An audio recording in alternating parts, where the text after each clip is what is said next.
Hello everyone, so today's video is going to be another meal prepping video where I share with you guys how I bulk cook meals to last my family for the week.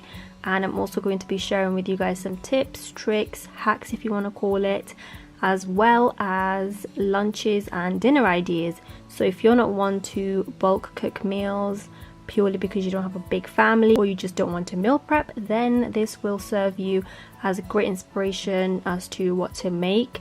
If you're stuck in a bit of a rut and you find yourself making the same meals every single week, this will be a really good video to watch. So hopefully you enjoy it. If you do, thumbs it up and let's get started with the first recipe. Before cooking anything, the first thing I will do is prep my onions and garlic. Doing this before cooking will really save you so much time later on. So what I do is prep my onions. I just get rid of the skin, chop it up.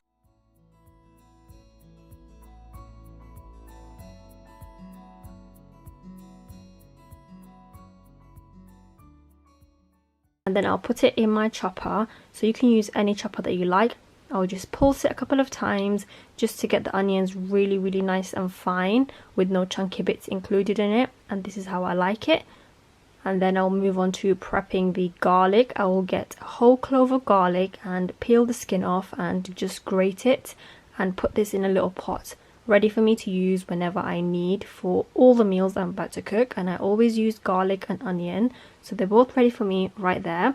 So the first two dishes I'm going to start with, as you can see I like to do two at once, is my Bolognese sauce for my lasagna. So I'm going to put olive oil on both pans and some onions, and the other pot is going to be for a lunch that I'm going to be making to last us a week. And myself and my daughter absolutely love having soup. I find that it's really filling yet delicious. So once the onions are softened, I'll add in the pre-grated garlic on both pans. On this pan I'll add in my mincemeat. Once my mincemeat is added in, I will break it up really quickly. So you want to do this when the meat is a bit raw and not when it's all hardened, then it'll be a bit difficult to do that.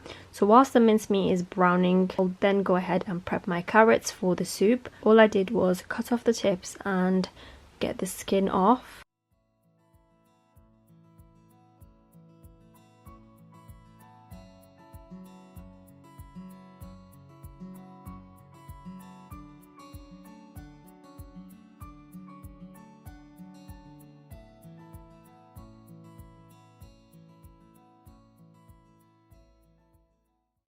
So once that's done, I'll go ahead and chop the carrots. This doesn't have to be done in any particular way. It doesn't have to be really small. It can be really big, or you can just chuck in the carrots just the way they are, because in the end we're just going to blend up the soup anyway, so it doesn't really matter if you chop it or not.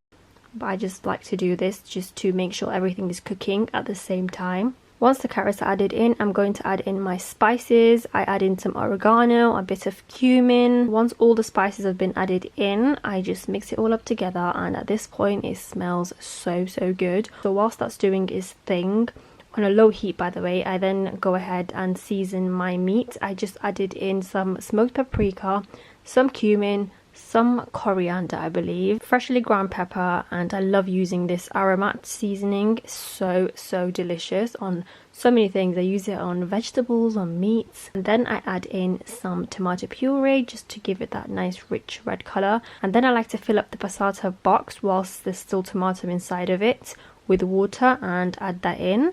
Once that's added in, I give it a quick mix. And then I remembered that I wanted to add in some green pepper, because I feel like when you're making any tomatoey dish, when you add in pepper, it really enhances that tomato flavor and it just takes the taste, flavor and smell to the next level. So I'm chopping up my peppers really finely. If you have fussy kids, I would suggest that you blend the peppers so that it just basically blends into the sauce. Or you can even add grated carrots or spinach. I do that sometimes just to make sure that the sauce is packed with vegetables and my kids eat all of it without even knowing that there's vegetables in there. So once all that's in, I mix it all up and just put the lid on and just leave it to cook away. Now I'm just getting some vegetable stock ready for the soup. Once the stock is ready, I just leave it there to sit for a second. I add in half a can of chopped tomatoes. Once the chopped tomatoes are in, I give it a quick mix just so that everything can combine well together, and then I add in the stock. And then I go ahead and get my lentils ready. Malik wanted to help me out here and he just wanted to see what the lentils felt like apparently, and he wasn't very impressed. So he went off to wash his hands. And here what I'm doing is just getting rid of any stones or anything like that that's in the lentils, and then I give it a quick wash. I do this like 5 times just till the water runs clear, and then I add my lentils in, and then I remembered that I wanted to add some chili flakes, which I have done so. Give it a mix one more time, and then I add a ton of boiling water because lentils soak up so much water, so you really need to do that. Once the lentils have finished cooking, this is what it looks like. Here I have zested 2 lemons as well as the juice, and I'm going to add that in. I absolutely love adding lemons to soups. And then I go ahead, throw it in the blender and blend it till it's smooth. You can totally not blend it if you like the soup bitsy. I do like it smooth, and it just makes it easier for little children. Next we're going to make these delicious crunchy crispy fried chicken.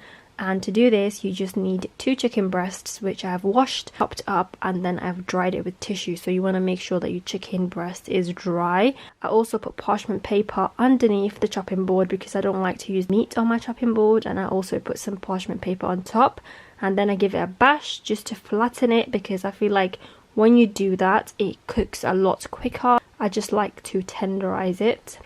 So next I get some flour, I add in some spices. Once the spices have been added in, I like to add some corn flour, and what that does is just to make your bread coating a lot crispier. And once the mixture is all mixed up with the flour, I go ahead and season my chicken. So this is another part that you don't want to skip. So I added in some peri peri rub onto the chicken, some freshly ground black pepper, and I added on some salt, and then rubbed all of that onto the chicken.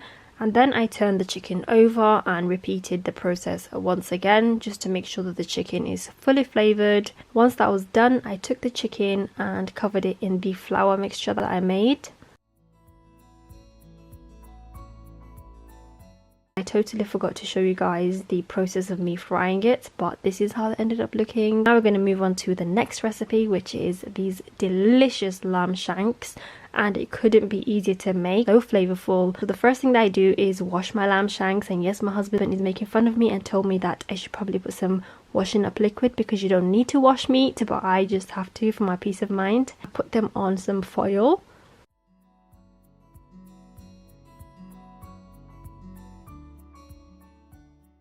And wash my hands with soap really thoroughly, because I do this before, after, in between, and once the lamb shanks look like that, I like to dry it, pat it down with tissue, make sure it's dry so that any herbs or any spices that you put on it actually sticks to it. I'm going to start with some salt, some Cajun spice, add in some paprika, and I like to use smoked paprika for extra flavor, some cumin. Then I finish it off with some oil and make sure that I rub it in really well.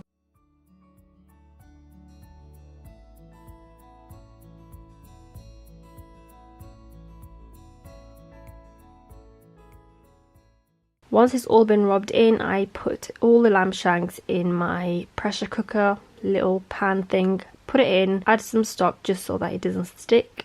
And this is how it looks. You can add in garlic, onion, you can add in so many other things if you want. I want to keep it really simple.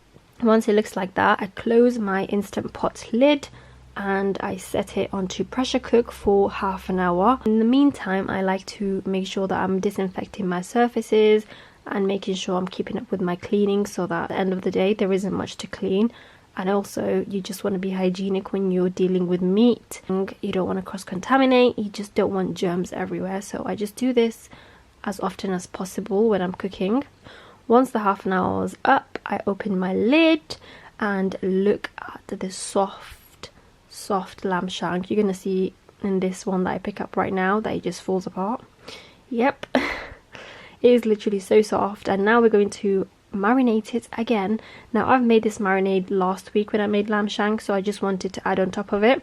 So I added in some smoked paprika, some cumin, oregano, ground black pepper, white pepper. I already have a lot of garlic in there from the last time, but I want to add some more, so I don't go over the top with the garlic, but you can do. I add in some olive oil. So putting the marinade aside, I'm going to zest 3 lemons. Yes, because there's quite a bit of lamb shank here, and then I'm going to juice all of the lemons into the marinade that I just made.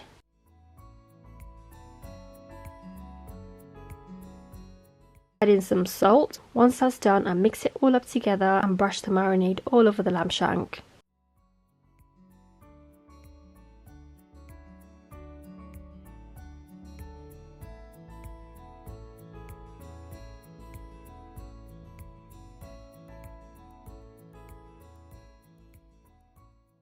Once the lamb shanks are fully marinated on both sides, by the way, I didn't show the other side, I go ahead and chop some red onions. You can use any onions you like, or even no onions, and then I put it in the oven for around 15 minutes. When they come out, they look like this. I just put it in there so that they can crisp up, so that the onions can caramelize. Once I've let them cool down, I asked my husband to pluck the meat off the bone because I like to shred it so that we have meat to have during the week, and I also like to have my lamb shank shredded so that I don't have to deal with the bone. So this is how we ate it at the end of the evening. We had a lovely roast. This one's mine, of course, the shredded one with some gravy. It was so delicious.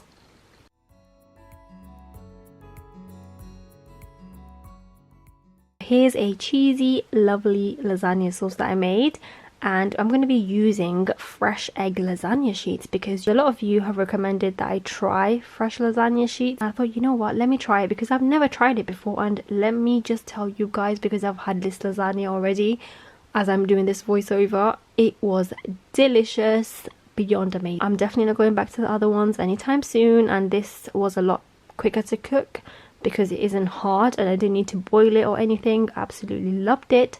So here I am, just layering my lasagna with my white sauce with 3 types of cheeses. I'm going to be using red Leicester cheese, mozzarella cheese, and just regular mature cheddar cheese. So I'm just going to be repeating the process, layering it all up until all the ingredients are finished.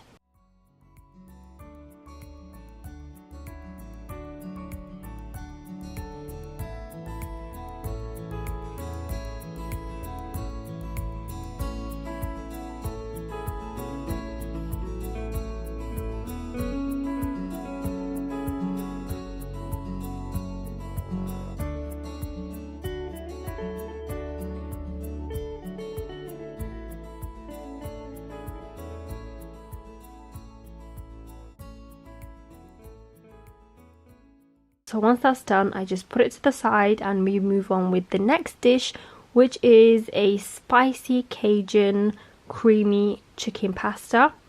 Earlier on, when I did the chicken where I bashed it to flatten it, I actually made 2 batches. With this one, I just chopped it up and made it smaller, like bite-sized pieces. So I'm using the same flour that I used for the other chicken. Once all the little pieces of chicken are coated in the flour, I have my husband pan fry it on a little bit of oil. I don't like to deep fry my chicken. That's the amount of oil that I use to make all of this chicken. Once the chicken is cooked, we leave it to the side for the oil to drain. Using the same pan, I put in the rest of the onions that we prepared earlier. I'm going to saute the onions. Once the onions have been sauteed, I add in my garlic, which I didn't show you guys as well. It's the garlic that I had earlier on, of course. And I added in my mushrooms. Give that a quick mix and let the mushrooms cook in the onion and garlic a little bit longer. Once that's done, I added in some black pepper, some salt. I add in my double cream. Mix it up, let that cook in the onion, garlic, mushrooms, salt, pepper, and then finally we add in the chicken. So once the chicken pieces are all in, I mix it all up so that the double cream coats the chicken evenly. Last but not least, we add in our penne pasta. You can add in any pasta that you like, or you can just leave it like that. I've had this with rice once before.